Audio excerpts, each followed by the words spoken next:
सबसे पहले तो ऋषि जी और वरुण जी, आपका हमारे कार्यक्रम में बहुत बहुत स्वागत। धन्यवाद, बहुत बहुत धन्यवाद, बहुत बहुत धन्यवाद। और हमें बहुत अच्छा लग रहा है आपके कार्यक्रम में आकर। हमें बहुत खुशी हो रही है कि आप दोनों से मुखातिब हो रहे हैं। अच्छा, आपसे ये पूछना कि संगीत आपने बचपन से सीखा, ये तो शायद बेमानी होगा, क्योंकि आपका ख़ानदान ही ऐसा संगीतमय है और पूरा बड़े बड़े कलाकार आपके ख़ानदान में शामिल हैं, इस घराने में शामिल हैं। बताएं, शुरुआत कैसे हुई? शुरुआत कहते हैं ना कि वो हमारे घरानों में जब बच्चा जन्म लेता है तो पहली सांस के साथ जो उसके कानों में संगीत जाता है, वहीं से उसकी शिक्षा और तालीम शुरू हो जाती है। जो हमारे गुरु, हमारे पिता, हमारे दादाजी लोग अपने शिष्यों को सिखाते हैं, तो हम लोग जब छोटे बच्चे थे, लेटे रहते थे, तब कर्ण के द्वारा जो संगीत हमारे कानों में जाता था वो दिमाग में जाके बसता था और वहीं से हमारी शिक्षा शुरू हुई है। हाँ, बहुत बड़े बड़े नाम हैं ऋषि जी आप के परिवार में, कुछ बताएं हमारे श्रोताओं को। बहुत बड़े बड़े नाम हैं और उनसे हमेशा वो हमारे प्रेरणा स्रोत भी रहे हैं, उनसे हमेशा हम सीखते भी रहे हैं। और हमारा जो बनारस घराना ये बहुत वाइड है, बहुत वास्ट है। इसमें तबले से लेकर सितार से लेकर गायन से लेकर कथक से लेकर हर कुछ है इसमें। और अगर मैं एक किसी का नाम लूँगा तो शायद बेमानी होगी, लेकिन फिर भी जैसे हमारे घराने के हैं पंडित राजन सजन मिश्रा जी, बहुत नामी हैं, उनको सब लोग जानते ही हैं। बड़े तबला प्लेयर में पंडित किशन महाराज जी, पंडित गुदई महाराज जी, पंडित शांता प्रसाद जी, और उसके अलावा डांस में सितारा देवी जी, गोपी कृष्ण जी, ये सारे लोग बनारस घराने से ताल्लुक़ रखते थे। गिरजा देवी जी और सिद्धेश्वरी देवी जी, हमारे जो दादा, हमारे गुरु जो थे पंडित गणेश प्रसाद मिश्रा जी, और उनके दादा पंडित बड़े रामदास मिश्र जी, जो कि बनारस के गायन के संस्थापक भी माने जाते हैं। अरे बाबा, तो आप इतने गुरुजनों से सीखते हुए चले आ रहे हैं और इस युवावस्था में आपने काफ़ी कुछ हासिल किया है। हालांकि संगीत तो एक समुद्र की तरह होता है जिसे हम ताउम्र सीखते रहते हैं। फिर भी यदि संगीत आपके जीवन में है तो क्या अनुभूति होती है? अनुभूति बहुत डिवाइन है। मतलब एक जैसे लगता है कि एक कनेक्शन जो भगवान से बनता है वो हमें अपने संगीत में सामने दिखता है, एकदम दर्शाता है कि जब हम अपनी साधना में बैठे रहते हैं तो ऐसा लगता है कि जैसे ईश्वर साक्षात सामने उपस्थित है और सामने से ब्लेसिंग, आशीर्वाद दे रहे हैं। तो एक ऐसी अनुभूति एकदम स्पिरिचुअल है संगीत। जीवन में जब बहुत सारी कठिनाइयाँ आती हैं, बहुत सारी दुश्वारियाँ आती हैं, तो ऐसे में संगीत का बहुत बड़ा सहारा होता है। क्या कहते हैं ऋषि आप? मुझे लगता है कि संगीत जो है ये हमारे लिए मतलब जीवन ही है पूरा, इसी में हमारा पूरा जीवन समर्पित है। और आप बिल्कुल सही कह रहे हैं कि मतलब मेरे लिए तो ऐसा है, हम दोनों के लिए ऐसा है कि संगीत ऐसा है कि जैसे दुख पड़े तो भी संगीत, सुख पड़े तो भी संगीत। और कुछ हम दुखी रहते हैं, कुछ अगर प्रॉब्लम भी है कुछ, तो 1 घंटा 2 घंटा रियाज कर लेते तो मन प्रसन्न हो जाता है। बिल्कुल। तो इस तरीके से हमारा सोल जो है वो इतना संगीत से कनेक्ट हो चुका है कि हम ये समझते हैं कि मतलब आउटर वर्ल्ड से हमें जब एस्केप करना है, जब हमें अपने अंदर एक, आप ऐसा समझिए, इंट्रोस्पेक्शन या मतलब इनलाइटनमेंट करना होता है, तो वो संगीत ही है हमारा जो हमें मतलब जगाता है, अंदर से जागृत कर देता है। ये हमारा। वरुण जी, कब आपको ये लगा कि अब हम ऐसी स्टेज पर अच्छा ऋषि जी मैं जानना चाहता हूँ कि कब आपको ऐसा लगा कि हम उस स्थिति में आ गए हैं कि हम एक परफॉर्मर की तरह अपना कार्यक्रम पेश कर सकते हैं? वैसे तो हम लोग बहुत छोटे उम्र से ही परफॉर्म कर रहे हैं, क्योंकि संगीत का माहौल और तालीम इतनी अच्छी थी घर पे कि मुझे याद है कि मैं 5 साल की उम्र में था तब मैंने पहला स्टेज प्रोग्राम दिया था। तो वैसे तो स्टेज प्रोग्राम हम बचपन से ही दे रहे हैं, लेकिन एक मैच्योरिटी की बात कहें तो 2009 से हम दोनों भाई साथ गाना शुरू किए। 2009 से जब इनका ये स्कूलिंग इनकी ख़त्म हुई और मैं पहले अकेले गाता था, ये मेरे साथ कभी कभी बैठते थे, लेकिन फिर जब स्कूलिंग ख़त्म हुई तो ये लगा कि अब दोनों भाई को युगल गायन करना चाहिए, क्योंकि युगल गायन का सिस्टम जो है या ट्रेंड कम था उस टाइम पे। तो मुझे ऐसा फील हुआ है कि नहीं, मैं अपने छोटे भाई को भी साथ में लेकर फिर आगे बढ़ते हैं संगीत में। तो 2009 से हम लोगों ने फिर स्टेज परफॉर्मेंस देना साथ में शुरू किया। पहले तो सब देते थे इंडिविजुअल, दोनों लोग अलग अलग भी खूब दिए, बचपन से देते आ रहे, लेकिन 2009 से एकदम एक सेटबैक है हम लोग का कि हम लोग तब से अभी तक निरंतर परफॉर्मेंस दे रहे हैं। मतलब 2009 से ऋषि वरुण मिश्रा के रूप में आप लोग जाने लगे। जी, बिल्कुल बिल्कुल। तो ये जो युगल गायन की प्रस्तुति में जो एक तालमेल और सामंजस्य की ज़रूरत होती है, तो उसके लिए काफ़ी मेहनत भी करनी पड़ती है वरुण जी हमें।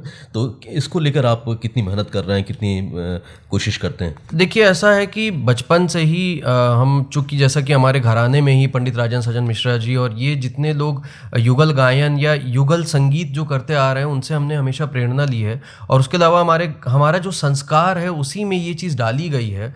तो एक दूसरे के प्रति जो मतलब मान सम्मान और प्यार जो है वो हमारे संगीत में आता है। और हम हमेशा से जब रियाज करने लगे तो एक कोऑर्डिनेशन बन गया।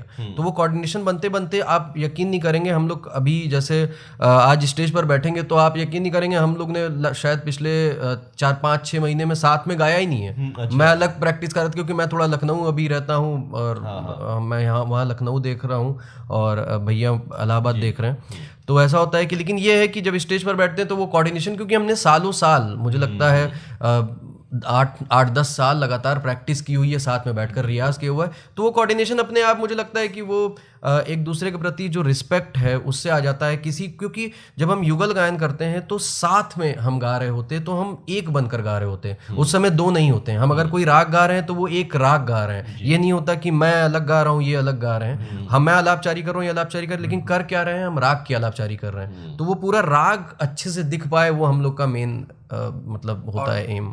सबसे बड़ी बात कि एक दूसरे के म्यूजिक में कंपटीशन की भावना नहीं है हमारे अंदर। एक दूसरे की म्यूजिक की बड़ी रिस्पेक्ट है हमारे अंदर। तो हम इनके संगीत को अप्रिशिएट करते हैं, ये मेरे संगीत को अप्रिशिएट करते हैं।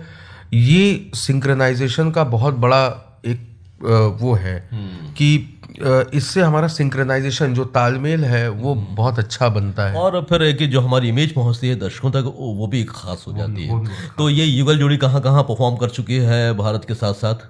भारत के साथ हम लोग जापान में परफॉर्म किए हैं, अमेरिका परफॉर्म किए हैं, लंदन यूके में काफ़ी जगह परफॉर्म किया हम लोगों ने, श्रीलंका में किया, नेपाल में किया और थाईलैंड के कुछ प्रोग्राम्स किए हम लोगों ने, तो इंडोनेशिया किया। ऐसे कई देश हैं जहाँ पे हमने भारत की शास्त्रीय संगीत को पहुँचाया भी है और भारत को रिप्रेजेंट भी किया है। क्या बात है। तो आपने पूरे विश्व में अपनी कला का प्रदर्शन किया है, भारतीय संगीत को पहुंचाया है।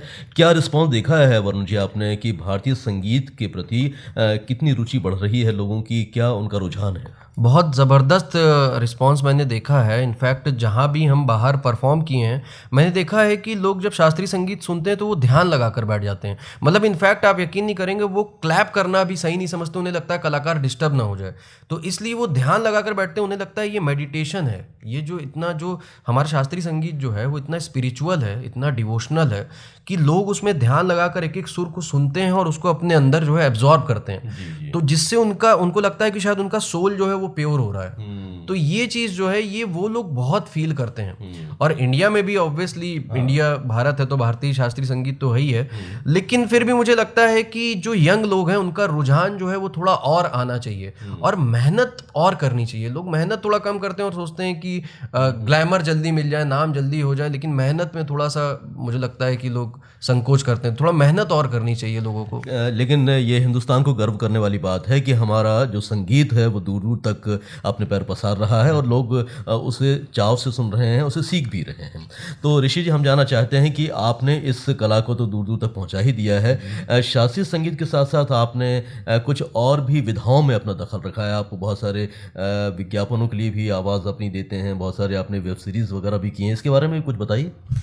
वेब सीरीज़ मैं तो नहीं, वरुण ज़्यादा करते हैं, वरुण गाते हैं और मैं थोड़ा सा इधर अपने स्टूडेंट्स को सिखाता हूँ। मतलब मैं इस तरीके से प्रचार प्रसार कर रहा हूँ संगीत का। वरुण से ही पूछ लेते हैं कि आपने जो आवाज़ें दी हैं उसके बारे में कुछ बताइए। जी नहीं बिल्कुल। मैं एक्चुअली मुंबई रहा हूँ 5 साल, तो चूँकि हुआ क्या कि वहाँ पर शास्त्रीय संगीत तो अपना कॉन्सर्ट और सिखाना पढ़ाना तो चल ही रहा था, लेकिन साथ साथ ये था कि थोड़ा कमर्शियल काम भी आने लगे, तो कुछ डिवोशनल काम, कुछ वेब सीरीज़ में काम, सीरियल्स के लिए बैकग्राउंड वॉइस देना। तो ये मैंने कई, अभी जैसे राम सिया के लवकुश करके एक सीरियल आया था तो उसमें सारी चौपाइयाँ मैंने गाई थी।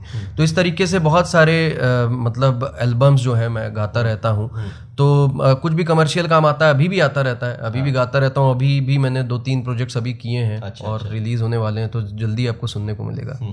तो आपने एक आपके बारे में जब मैं पढ़ रहा था तो मैंने पढ़ा कि आप एक एकेडमी का भी संचालन कर रहे हैं, जैसे अलंकार आपने नाम उसका दिया नाम है अलंकार पंडित बड़े रामदास जी म्यूजिक एकेडमी। हाँ, तो इसको शुरुआत करने के पीछे मकसद क्या रहा है आपका?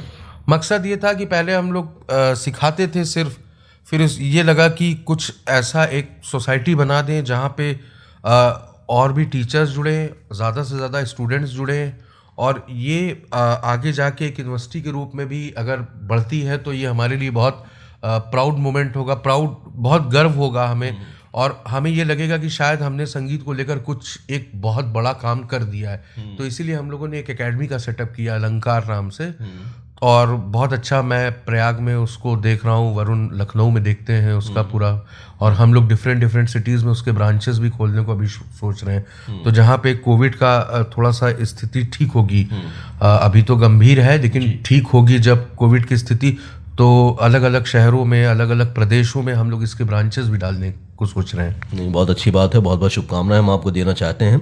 अच्छा वरुण जी, हमें बताएं कि ये हिंदुस्तानी शास्त्रीय संगीत को प्रमोट करने के लिए आप अपनी तरफ से क्या प्रयास कर रहे हैं, और ख़ासतौर से बनारस घराने की जो खूबसूरती है वो दूर दूर तक पहुँचे, लोग उसको जाने समझें, इसके लिए भी आप अपनी तरफ से कोई कोशिश करते हैं? बिल्कुल, प्रयास क्या, आप ये समझिए कि मतलब जिनको हम सिखा रहे हैं उनके थ्रू, या आजकल सोशल मीडिया जो है उसके थ्रू आपको एक स्पेस मिला हुआ है जिस पर आप अपना काम, देखिए कॉन्सर्ट्स मिल रहे हैं, पर कॉन्सर्ट्स का क्या है कि वो थोड़ा सा अनइवन होते हैं, किसी महीने 5 कॉन्सर्ट हो गए, किसी महीने 2 ही कॉन्सर्ट हुए, किसी महीने 10 कॉन्सर्ट हो गए, तो कम ज़्यादा होता रहता है।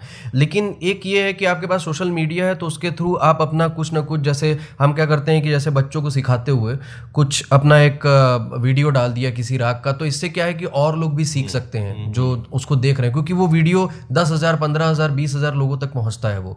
तो ये एक प्रचार प्रसार करने का हमने एक तरीका सोचा है, और उसके अलावा बहुत सारी चीज़ें, अब रेडियो पर ही आप देख रहे हैं, इस पर हमारा इंटरव्यू जा रहा है तो इसके थ्रू भी प्रचार प्रसार, और टेलीविज़न हो गया, या फिर हमने जो भी दूरदर्शन के लिए रिकॉर्डिंग की है और बच्चों को सिखाना, आकाशवाणी के लिए, और इस तरीके से ही सोशल मीडिया, और जो भी हम कमर्शियल काम कर रहे हैं या कॉन्सर्ट्स कर रहे हैं, तो मतलब मल्टीपल चीज़ें हैं जिसके थ्रू हम प्रचार प्रसार करने का कोशिश कर रहे हैं। और बनारस घराना का आप बिल्कुल सही, आपने सही बोला कि बनारस घराना में चारों पट की गायकी चलती है, और यहाँ पर क्या है कि ध्रुपद, धमार, ख्याल, टप्पा, ठुमरी, चैती, कजरी, होली, दादरा, मतलब जितनी भी विधा है, भजन, मतलब हर किसी को इक्वल इंपॉर्टेंस भी दी जाती है और उतनी ही शिद्दत से सब कुछ किया जाता है। तो हम लोगों ने सब कुछ सीखा है गाना, और डेफिनेटली आपको आज के प्रोग्राम में सुनने को मिलेगा। ऋषि जी, बहुत सारे युवा हैं जो आपकी तरह संगीत सीख रहे हैं और आपका की तरह एक मकाम बनाना चाहते हैं, उनसे आप क्या कहना चाहते हैं कि शास्त्रीय संगीत का जो क्षेत्र है उसमें कितनी मेहनत की ज़रूरत है, कितने रियाज की ज़रूरत है एक परिपक्व कलाकार बनने के लिए? देखिए, शास्त्रीय संगीत जो है वो एक प्रॉपर फेज़ मांगता है आपका लाइफ का। कहते हैं कि 4 फेज़ होते हैं 25-25 साल के, तो ये मान के चलिए कि अगर आप एक फेज़ संगीत को देंगे तो बाकी 3 फेज़ संगीत आपको देगा, बाकी 3 जो अवस्था है आपकी ज़िंदगी की वो संगीत आपको देगा एज अ रिवॉर्ड। तो लेकिन अब चूँकि 100 साल तो कोई जीता नहीं है, तो मेरे हिसाब से अगर शिक्षा ले रहे हैं तो कम से कम 10 साल किसी गुरु, अच्छे गुरु के अंडर में शिक्षा लेना चाहिए, और उसके बाद उस शिक्षा को स्प्रेड करने का, जैसा वरुण ने बताया कि बहुत मल्टीपल तरीके हैं, कि सोशल मीडिया भी है, यूट्यूब्स हैं, और शोज़ हैं जो कॉन्सर्ट होते हैं, फिर उसके बाद आप डिफरेंट सिटीज़ में वर्कशॉप्स करते हैं, उस माध्यम से आप इन सब तरीके से बस शास्त्रीय संगीत का प्रचार करिए। और इसके प्रचार करने की जिम्मेदारी हम पर इसलिए क्योंकि ये यूनिवर्सल म्यूज़िक है, ग्लोबल म्यूज़िक है, और कहते हैं कि विश्व का सबसे महान संगीत है, सबसे पुराना है। तो ये हमारी रिस्पॉन्सिबिलिटी है, जिम्मेदारी है हमारी भी, और हम जैसे जितने भी कलाकार, आर्टिस्ट हैं जो कि शास्त्रीय संगीत का निर्वहन कर रहे हैं, उनके लिए ये ज़रूरी है कि वो इस पर ध्यान दें और लोगों तक उसको पहुंचाएं बड़े सरल तरीके से, ताकि उसको कोई भी समझ सके। समझना ज़रूरी है। लोग इतना कठिन वे में उसकी प्रेजेंटेशन कर देते हैं कि अगला व्यक्ति समझ नहीं पाए तो वो कहता है कि शास्त्रीय संगीत मेरे समझ में नहीं आया, वो ऊपर से निकल गया। बिल्कुल गलत है। ये हम कलाकारों की जिम्मेदारी है कि हम उसको प्रेजेंट किस तरीके से कर रहे हैं। जब आप प्रेजेंट उसको सरल तरीके से करेंगे तो हर कोई इंसान समझेगा, और जितना समझेगा उतना ज़्यादा प्रचार प्रसार होगा। बहुत अच्छी बात आपने कही है, और उम्मीद करते हैं कि जो हमारे कलाकार या युवा हमारे जो साथी हैं वो इस कार्यक्रम को सुन रहे हैं तो उन्हें आपकी बात से ज़रूर लाभ मिलेगा। और अब चूँकि कार्यक्रम को ख़त्म करने का वक्त आ गया है, लेकिन कार्यक्रम तभी ख़त्म होगा जब आपकी कुछ सुरीली तान हमारे श्रोताओं तक पहुंचेगी। कुछ एक मीठी सी बंदिश हमारे श्रोताओं तक पहुंचा दें ताकि हमारे इस कार्यक्रम में भी उन्हें आनंद आ जाए। जी, क्या सुनाना चाह रहे हैं? राग अहिर भैरव में एक छोटी सी बंदिश है, उसको सुनाएंगे। हाँ, बिल्कुल। हारना हारना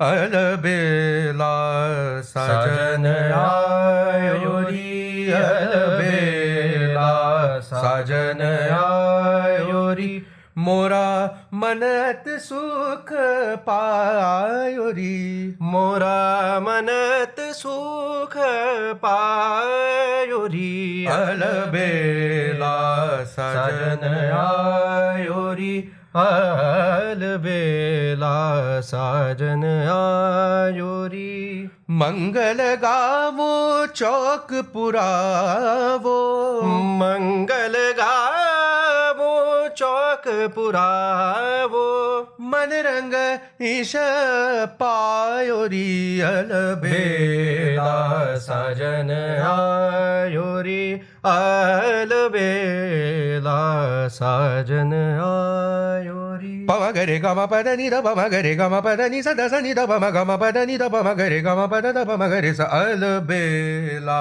सारे ग म प म ग रे ग म प ध नि स ध नि सा रे ग रे सा रे नि रे स नि ध नि स नि द प म ग म नि नि नि ध नि द प द द प म प द म प म ग रे ग म प म ग रे ग रे सा बेला साजन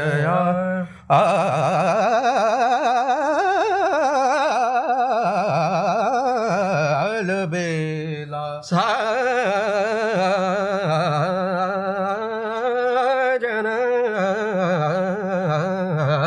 बेला साजन आयो साजन आयो साजन आयो रे वाह वाह वाह, बहुत ही खूबसूरत, बहुत ही सुंदर। आपने तान भी आलाप दोनों बहुत ही ऐसे लगाए कि हमारे दिल को छू गए। और एक भजन आप सुनाने वाले हैं। चलो मन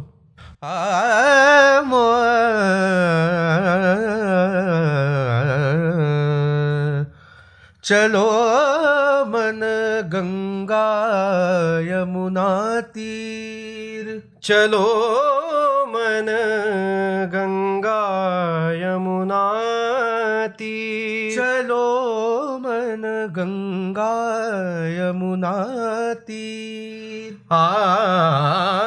गंगा यमुना निर्मल पानी गंगा यमुना निर्मल पानी गंगा यमुना निर्मल पानी शीतल होत शरीर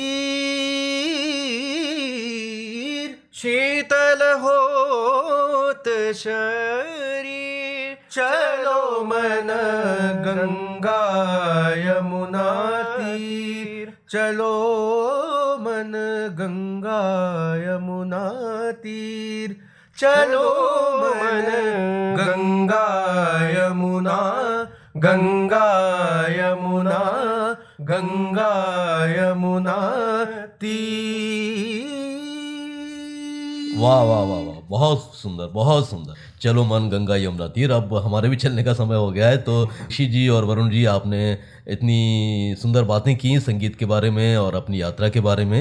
एक बार फिर से हम आपका बहुत बहुत धन्यवाद देते हैं और आपको अपनी संगीत यात्रा के लिए बहुत बहुत शुभकामनाएं देते हैं कि आपका जो पथ है वो ऐसे ही अग्रसर होते रहे आप उस पर। बहुत बहुत धन्यवाद। बहुत बहुत बहुत बहुत शुक्रिया। बहुत बहुत धन्यवाद। बहुत बहुत